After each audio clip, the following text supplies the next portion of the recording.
Assalamualaikum warahmatullahi wabarakatuh. Para ikhwan sejati karomah, melanjutkan perjalanan minggu kemarin setelah kita masuk ke makam Bupati kelima, keempat, dan ketiga, dan makam Ibu Siti Amsyah. Sekarang kita akan masuk ke makam Bupati kedua dan Bupati ke-1 Karawang. Tapi sebelumnya silahkan tekan dulu subscribe dan nyalakan tombol loncengnya agar mendapatkan notifikasi video terbaru dari kami. Dan jangan lupa like, komen, kritik yang membangun silahkan untuk mendukung channel kami agar kami bisa terus berbagi informasi kepada sesama. Sebelum kita masuk ke dalam makam Bupati ke-1 dan kedua dan mengupas sejarahnya, kami akan mengupas dulu sejarah sumur yang ada di area kompleks ini, yaitu Sumur Awisan Keramat Manggung. Sumur Awisan ini letaknya berada di belakang bangunan cungkup makam, tepatnya di samping kiri musola yang ada di dalam lingkungan komplek makam. Menurut beberapa penziarah, asbab dari air sumur tua ini bisa membuat enteng jodoh, bisa menyembuhkan berbagai macam penyakit, bahkan bisa juga untuk memecahkan masalah dalam kehidupan. Meski demikian, para penziarah juga mengatakan bahwa air sumur Keramat Awisan ini hanyalah sebuah media atau perantara.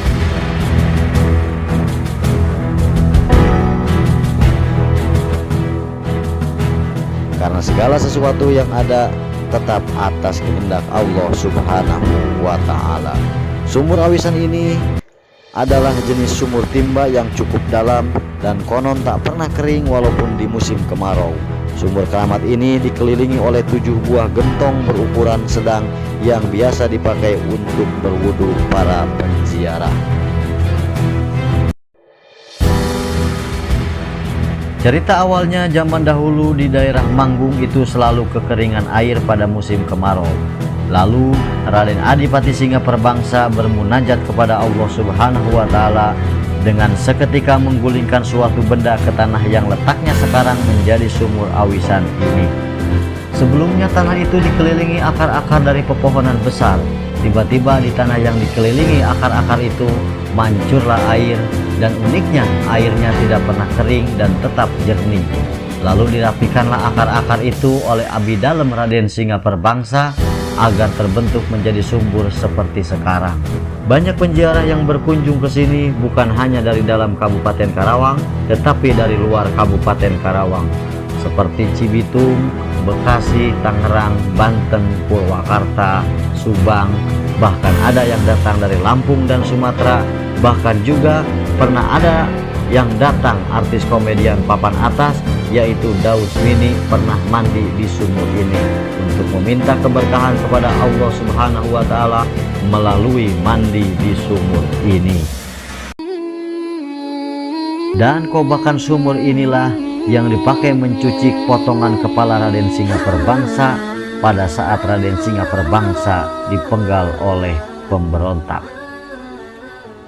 Yang menyelamatkan adalah 2 orang pahlawan, yaitu Rangga Suryadipati dan Indra Manggala, yang ingin membersihkan lumuran darah yang ada di potongan kepala Singaperbangsa itu, sehingga kobakan air sumur ini menjadi merah seluruhnya dan bau am.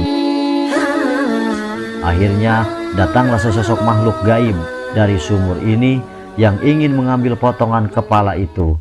Karena sosok makhluk gaib ini pun tahu bahwa ini potongan kepala bukan potongan kepala manusia biasa, tapi potongan kepala manusia yang mempunyai ilmu tinggi.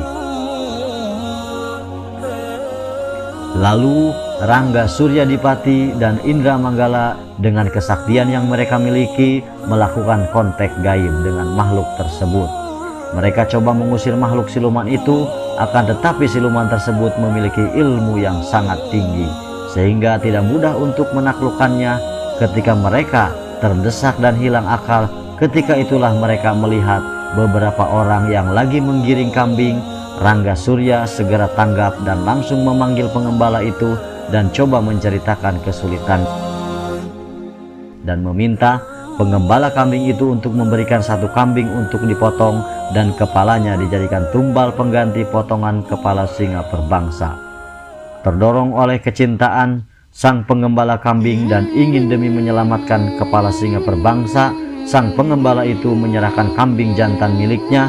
Kambing inilah yang disembelih dan dipisah dari kepala dan badannya.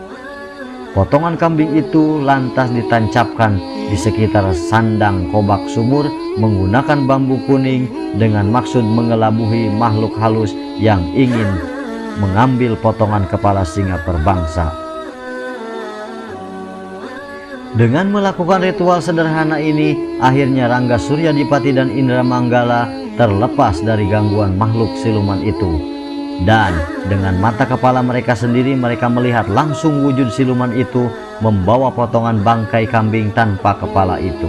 Sementara kepala kambing tersebut ditinggalkan menancap di kobak sumur.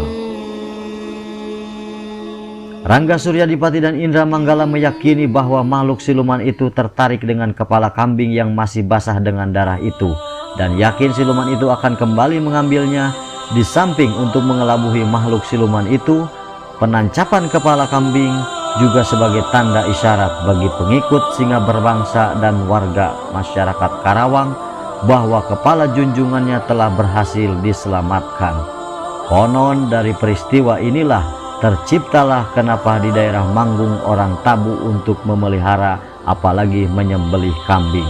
Namun cerita ini masih diperdebatkan oleh sebagian masyarakat Karawang, karena sebagian masyarakat Karawang menilai sang adipati tidak mungkin dengan mudahnya ditaklukkan oleh, karena sang adipati seorang raja yang mempunyai ilmu tinggi, sakti mandraguna. Bagaimana dengan pendapat Anda? Wallahu a'lam bishawab. Selanjutnya kita ziarahi makam bupati yang kedua, yaitu Raden Anom Wirasuta. Raden Anom Wirasuta putra Raden Adipati Singa Berbangsa, bergelar Adipati Panatayuda I. Setelah ayahnya meninggal, beliau dilantik menjadi Bupati Karawang di Citaman, Pangkalan. Beliau mengemban tugas meneruskan ayahnya dari tahun 1677 sampai dengan 1721. Setelah beliau wafat, beliau dimakamkan di Mojomanggu, Pangkalan. Karena itu, beliau dikenal pula dengan sebutan Panembahan Manggung. Selanjutnya kita masuk ke makam Bupati Karawang pertama, yaitu Raden Adipati Singa Perbangsa. Inilah asal mula sejarah terlahirnya Kabupaten Karawang. Sebelum saya jelaskan sejarahnya, sedikit wejangan untuk para generasi sekarang. Saya ingin menyampaikan kutipan dari slogan Bung Karno, yaitu jas merah. Jangan sekali-kali melupakan sejarah, karena sejarah ilmu yang bercerita masa lalu di hari ini sebagai penunjuk arah menuju masa depan agar tidak keliru. Hilangnya sejarah, dunia jadi buta. Banyak kejadian yang membuat kita tertipu. Kegelapan dunia semua mesti meraba, hingga kebenaran membuat kita ragu. Generasi muda kini buta tentang sejarah, sedangkan sejarah ilmu untuk mengenal negara dan agama. Sejarah yang dilupakan membuat yang salah jadi benar, yang benar disalahkan, menjadikan hidup jadi keblinger. Sejarah ilmu membuat orang jadi jujur. Sebagian besar isi kitab-kitab suci adalah sejarah. Mau selamat, jangan lupakan sejarah. Sejarah yang terlupakan akan menenggelamkan bangsa dan agama. Sejarah yang engkau palsukan akan memecah negara.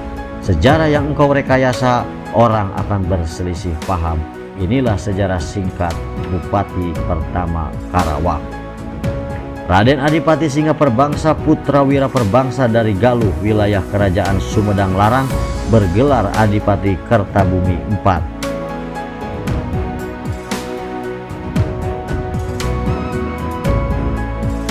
Pada masa pemerintahan Adipati Singa Perbangsa, pusat pemerintahan Kabupaten Karawang berada di Bunut Kertayasa, sekarang termasuk wilayah Kelurahan Karawang Kulon, Kecamatan Karawang Barat.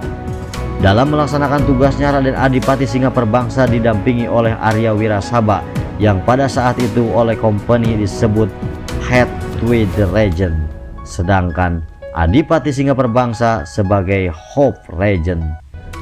Raden Adipati Singa Perbangsa wafat pada tahun 1677 Masehi. dimakamkan di Manggung Ciparage, Desa Manggung Jaya, Kecamatan Cilamaya Kulon. Raden Adipati Singaperbangsa dikenal pula dengan sebutan Kiai Panembahan Singaperbangsa atau Mbah Dalem Kalidaun, atau disebut juga Eyang Manggung. Bila kita melihat jauh ke belakang ke masa Tarumanegara hingga lahirnya Kabupaten Karawang di Jawa Barat, berturut-turut berlangsung suatu pemerintahan yang teratur, baik dalam sistem pemerintahan pusat atau ibu kota. Pemegang kekuasaan yang berada seperti Kerajaan Tarumanegara tahun 375 sampai dengan 618, Kerajaan Sunda awal abad ke-8, termasuk pemerintahan Galuh yang memisahkan diri dari Kerajaan Tarumanegara, ataupun Kerajaan Sunda pada tahun 670 Masehi, Kerajaan Sumedang Larang 1580 sampai 1608.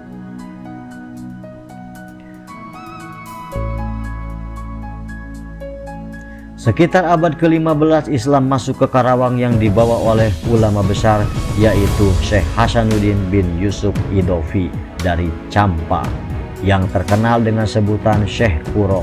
Di samping ilmunya yang sangat tinggi, beliau merupakan seorang hafidz Quran yang bersuara merdu. Kemudian ajaran agama Islam tersebut dilanjutkan penyebarannya oleh para wali yang disebut dengan Wali Songo. Pada masa itu daerah Karawang sebagian besar masih merupakan hutan belantara dan berawa-rawa. Hal ini menjadikan apabila Karawang berasal dari bahasa Sunda, kerawaan artinya tempat berawa-rawa. Nama tersebut sesuai dengan keadaan geografis Karawang yang berawa-rawa. Bukti lain yang dapat memperkuat pendapat tersebut, selain sebagai rawa-rawa yang masih tersisa saat ini, banyak nama yang diawali dengan nama rawa di daerah Karawang, seperti Rawa Sari, Rawa Gede, Rawa Merta, Rawa Gempol, dan lain-lain. Keberadaan daerah Karawang telah dikenal sejak Kerajaan Pajajaran yang berpusat di daerah Bogor, karena Karawang pada masa itu merupakan jalur lalu lintas yang sangat penting untuk menghubungkan Kerajaan Pakuan Pajajaran dengan Galuh. Sumber lain menyebutkan bahwa buku-buku Portugis tahun 1512 menerangkan bahwa pelabuhan-pelabuhan penting dari Kerajaan Pajajaran adalah Carapan. Sekitar Muara Citarum yang disebut Carapan dalam sumber tadi adalah daerah Karawang yang memang terletak dengan sekitar Sungai Citarum. Luas Kabupaten Karawang pada saat itu tidak sama dengan luas Kabupaten Karawang pada masa sekarang. Pada saat itu Kabupaten Karawang meliputi Bekasi, Subang, Purwakarta, dan Karawang sendiri. Setelah Kerajaan Pajajaran runtuh pada tahun 1579 Masehi, pada tahun 1580 berdiri Kerajaan Sumedang Larang sebagai penerus Kerajaan Pajajaran dengan rajanya Prabu Gesang Ulun, putra Ratu Pucuk Umun, disebut juga Pangeran Santri keturunan Sunan Gunung Jati dari Cirebon. Kerajaan Islam Sumedang Larang pusat pemerintahannya di Dayeuh Luhur dengan membawahi Sumedang, Galuh, Limbangan, Sukakerta, dan Karawang. Pada tahun 1608 Masehi, Prabu Gesan Ulun wafat digantikan oleh putranya Rangga Gempol Kusumadinata. Putra Prabu Gesam Ulum dari istrinya Harisbaya keturunan Madura. Pada masa itu di Jawa Tengah telah berdiri kerajaan dengan rajanya Sultan Agung 1613 sampai dengan 1645. Salah satu cita-cita Sultan Agung pada masa pemerintahannya adalah dapat menguasai Pulau Jawa dan menguasai Kompeni Belanda dari Batavia.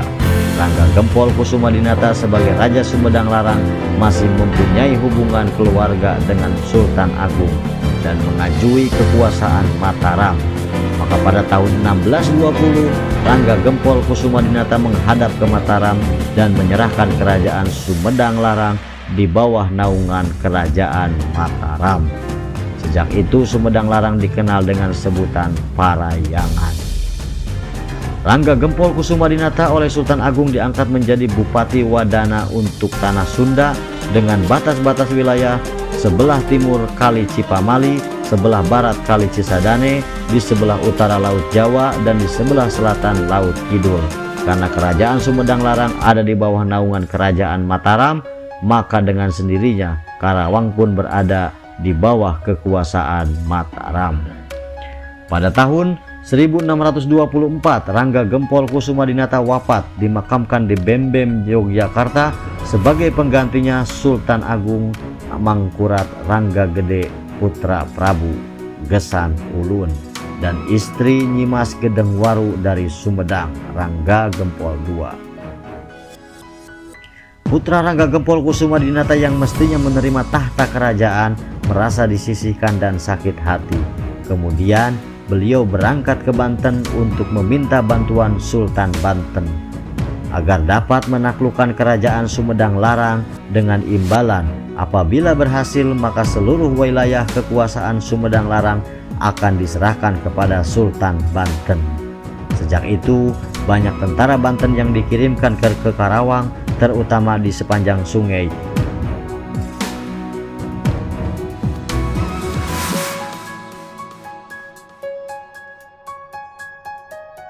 Di bawah pimpinan Pangeran Pagar Agung dengan bermarkas di Udug-Udug, yaitu daerah Ciampel sekarang. Pengiriman bala tentara Banten ke Karawang dilakukan Sultan Banten bukan saja untuk memenuhi permintaan Rangga Gempol II, tetapi merupakan awal usaha Banten untuk menguasai Karawang sebagai persiapan merebut kembali pelabuhan Banten yang telah dikuasai oleh Kompeni atau Belanda, yaitu pelabuhan Sunda Kelapa.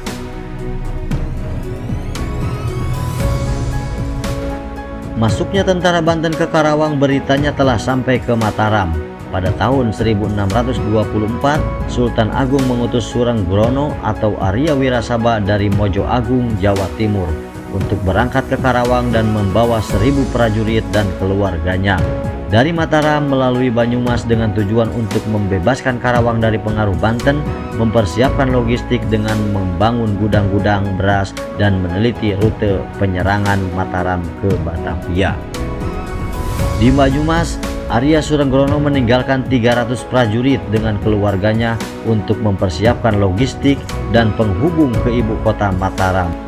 Dari Banyumas perjalanan dilanjutkan dengan melalui jalur utara melewati Tegal, Brebes, Cirebon, Indramayu, dan Ciasem. Dan di Ciasem ditinggalkan lagi 400 prajurit dan dengan keluarganya. Kemudian perjalanan dilanjutkan lagi ke Karawang. Setibanya di Karawang dengan sisa 300 prajurit dan keluarganya, Raden Surenggrono atau Arya Wirasaba menduga bahwa tentara Banten yang bermarkas di Udug-Udug mempunyai pertahanan yang sangat kuat. Karena itu perlu diimbangi dengan kekuatan yang memadai pula. Langkah awal yang dilakukan Surenggrono membentuk 3 desa, yaitu Waringin Pitu, Teluk Jambe, dan Parakan Sapi di Kecamatan Pangkalan, yang kini telah terendam air Waduk Jatiluhur, dan Desa Adiarsa sekarang termasuk di Kecamatan Karawang Timur. Pusat kekuatan di Desa Waringin Pitu. Karena jauh dan sulitnya hubungan antara Karawang dan Mataram, Arya Wirasaba belum sempat melaporkan tugas yang sedang dilaksanakan Sultan Agung. Keadaan ini menjadikan Sultan Agung mempunyai anggapan bahwa tugas yang diberikan kepada Arya Wirasaba gagal dilaksanakan. Pengabdian Arya Wirasaba selanjutnya lebih banyak diarahkan kepada misi berikutnya, yaitu menjadikan Karawang menjadi lumbung padi sebagai persiapan rencana Sultan Agung menyerang Batavia, di samping mencetak prajurit perang. Di Desa Adiarsa sangat menonjol sekali perjuangan keturunan Arya Wirasaba. Walaupun keturunan Arya Wirasaba oleh Belanda hanya dianggap sebagai patih di bawah kedudukan bupati dan keturunan Singa Perbangsa, tetapi ditinjau dari segi perjuangan melawan Belanda pantas mendapat penghargaan dan penghormatan. Karena perlawanannya terhadap Belanda, akhirnya Arya Wirasaba II ditangkap oleh Belanda dan ditembak mati di Batavia. Kuburannya ada di Mangga II di dekat makam Pangeran Jayakarta. Putra kedua Arya Wirasaba yang bernama Sacanggara bergelar Arya Wirasaba III, berpendirian sama dengan Wirasaba I dan II, tidak mau tunduk serta tidak meninggalkan misi sesepuhnya. yaitu memajukan pertanian rakyat, irigasi, dan syiar Islam. Arya Wirasaba III meninggalkan kedudukannya sebagai patih karena dirasakannya hanya menjadi jalur untuk menekan rakyatnya. Setelah wafat, beliau dimakamkan di Kalipicung, termasuk desa Adiarsa sekarang.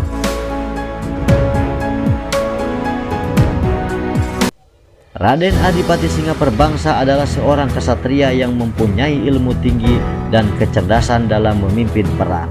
Bahkan dalam satu riwayat mengisahkan bahwa beliau ketika tangannya ditebas pedang oleh musuh sampai putus, dengan seketika tangan yang putus tadi bisa menyatu kembali. Maka dari itu beliau dijuluki pemilik ilmu rawa ronteng.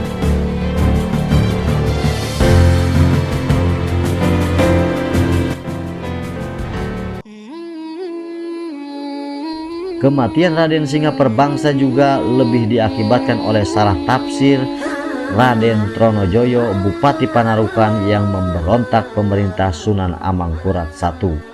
Setelah Sultan Agung meninggal dalam usia 55 tahun, Sunan Amangkurat I sebagai putra mahkota dilantik menjadi raja di Mataram sebagai pengganti almarhum ayahnya Sultan Agung. Sultan Amangkurat I tidak seideologi dengan perjuangan ayahnya. Sunan Amangkurat I sangat otoriter dan kejam terhadap rakyatnya. Bahkan istana Mataram dijadikan Mataram untuk mengeksekusi sekitar 300 ulama. Karena dianggap sebagai pembangkang, ulama-ulama pemimpin informal itu ditangkap secara massal, termasuk eyang dan ayahnya Tronojoyo yang mati di tangan Sunan Amangkurat I. Selama memerintah Mataram, Sunan Amangkurat I lebih berpihak kepada Kompeni. Hal itu membuat rakyat Mataram marah besar tatkala Raden Tronojoyo memberontak bersama tentaranya yang dipimpin oleh Nata Manggala. Spontan mendapat dukungan dari semua pihak, termasuk dari padepokan-padepokan Islam Makassar yang dipimpin oleh Kraeng Galesung. Tronojaya seorang pemuda yang gagah dan berani, sehingga dalam waktu yang tidak terlalu lama pemerintahan Amangkurat I dapat dituruntuhkan. Kota Pleren, Jawa Tengah sebagai pusat pemerintahan Mataram dapat dikuasai Trono. Namun baru sampai di Tegal Arum atau yang sekarang dikenal dengan Kabupaten Tegal, Sunan Amangkurat meninggal. Namun sebelum meninggal ia sempat melantik putranya yakni Amangkurat II. Amangkurat II sebagai Raja Mataram, perjuangannya tidak sejalan dengan Sultan Agung atau eyangnya. Ia lebih cenderung meneruskan perjuangan tempat untuk mengeksekusi sekitar 300 ulama. Karena dianggap sebagai pembangkang, ulama-ulama pemimpin informal itu ditangkap secara massal, termasuk eyang dan ayahnya.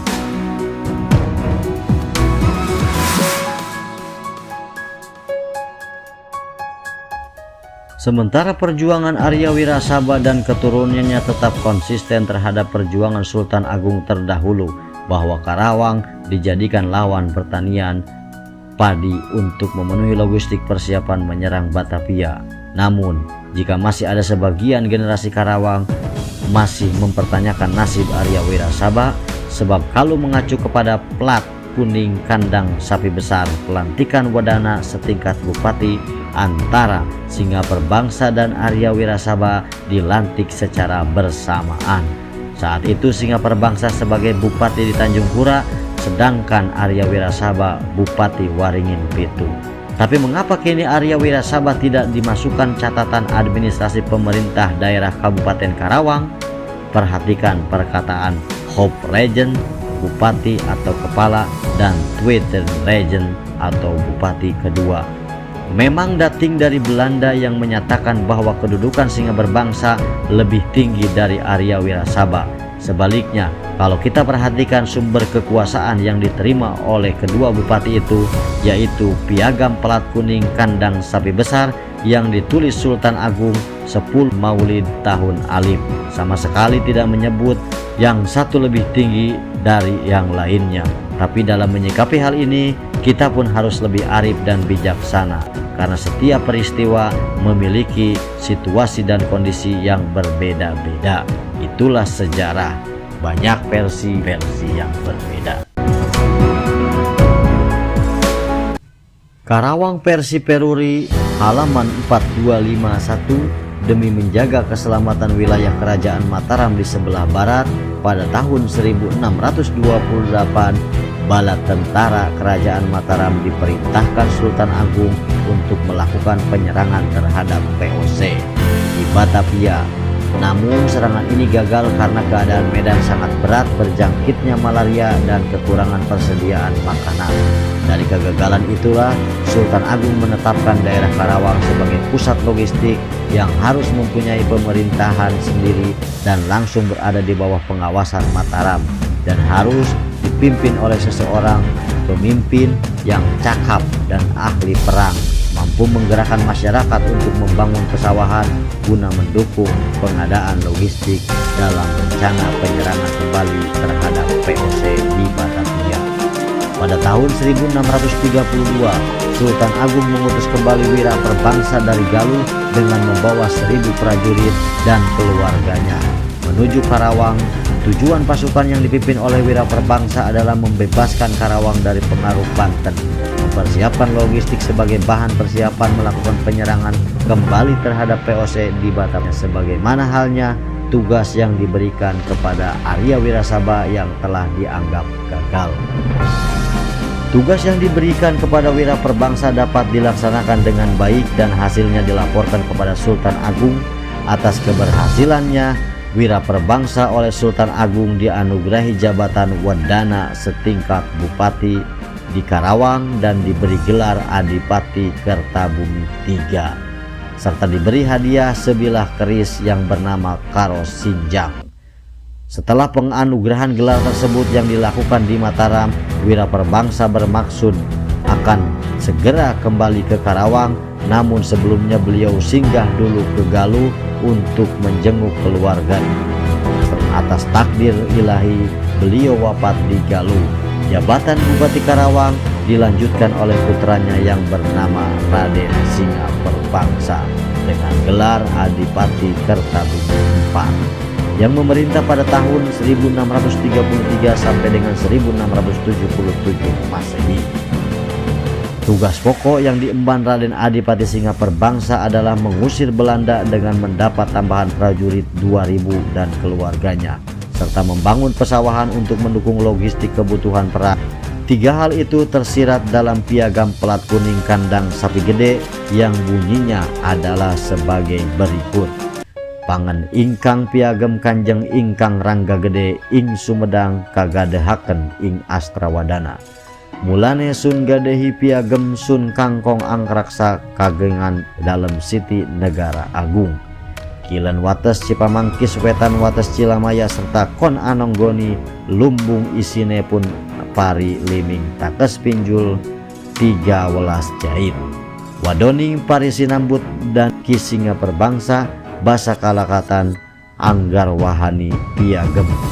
Lagi lampahipun Kiai Yuda Bangsa kaping kali Ki Wangsa Taruna ingkang potusan kanjeng dalam yang kali ewu dipandewahanaken ing manira sasanggapun katapi dinaprunaken ing waringin pitu yaning Tanjung Pura Anggraksa Sitikung Bongas Kilen. Kala nulis piagam ing dina Rebo tanggal ping 10 sasi Mulud tahun alif, kang nulis piagam nanira Anggak Dadi, yang artinya peringatan piagam raja kepada Ki Rangga Gede Sumedang diserahkan kepada Sri Astrawadana. Sebabnya maka saya serahi piagam karena saya berikan tugas menjaga tanah negara agung milik raja. Di sebelah barat berbatasan Cipamingkis, di sebelah timur berbatasan Cilamaya, serta saya tugaskan menunggu lumbung berisi padi 5 takes lebih 13 jahit. Adapun padi tersebut diterima oleh Ki Singa Perbangsa basa kalatan yang menyisikan piagam, dan lagi Kiai Yuda Bangsa bersama Ki Wangsa Taruna yang ditulis oleh raja untuk pergi dengan membawa 2000 keluarga. Pimpinannya adalah Raden Adipati Singa Perbangsa serta Raden Ariwa Wirasaba. Sesudah piagam diterima, kemudian mereka ditempatkan di Waringin Pitu dan di Tanjung Pura. Tugasnya adalah menjaga tanah negara agung di sebelah barat. Piagam ini ditulis pada hari Rabu tanggal 10 bulan Maulid tahun Alif. Yang menulis piagam ini ialah Anggap Rana Selesai. Tanggal yang tercantum dalam piagam plat kuning kandang sapi gede ditetapkan sebagai hari jadi Karawang berdasarkan hasil penelitian panitia sejarah yang dibentuk dengan surat keputusan. Demikianlah kisah singkat sejarah lahirnya Kabupaten Karawang. Semoga video ini menjadi sebuah edukasi untuk kita semua dan termasuk anak cucu-cucu kita, bahwa kita terlahir dari sebuah sejarah yang sangat berharga. Wabillahi taufiq wal hidayah. Wassalamualaikum warahmatullahi wabarakatuh.